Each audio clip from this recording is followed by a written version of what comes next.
This 24-year-old kid just signed a $250 million contract. We're going to walk through something that is a multi-trillion-dollar opportunity for the Black community.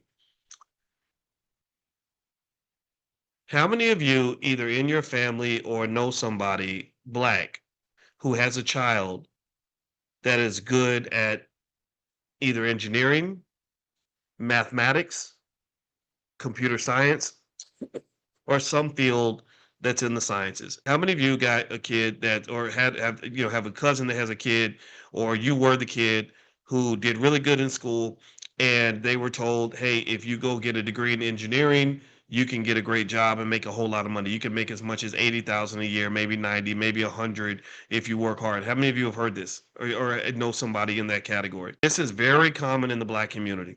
Very common. When I was a kid, my mother, got, rest her soul, she used to make me go to these meetings with this wonderful organization in Louisville, Kentucky called Black Achievers. And in Black Achievers, I'll never forget how many really smart, well-behaved, very disciplined, intelligent kids. I'm not talking about ghetto ratchet. I'm not talking about twerking and thugging. I'm talking about kids that really wanted to be successful, that were super focused, who were all going to go to college. And every other person, I remember specifically hearing everybody wanted to be an engineer. If you have that child in your family that is good with math, science, good math and computer science and everything else, don't just limit them to letting them know that if you work hard and get a degree and put it on your resume, you can go get a good job as an engineer making 100,000 a year. This 24-year-old kid just signed a $250 million contract. Do you understand how much money that is? Do you understand that you could, if you took um,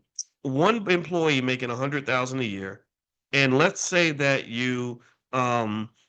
say you had, I don't know, let's say you had 1,000 employees, 1,000 Black people making 100,000 a year. That's still not even half. That's 40% of the amount of money that this kid is going to make over a 4-year period. It would literally take 1,000 of our hardworking kids, the very best and brightest, to make 40% of what this guy's going to make in 4 years. So here's what I'm saying. What I would tell them if they want to be engineers is you got to pivot to AI and you got to think like an entrepreneur. But my point is to say, in my view, if you have the kid who has that scientific talent, the AI revolution is an opportunity for them to truly scale and really make money at an absolutely epic level.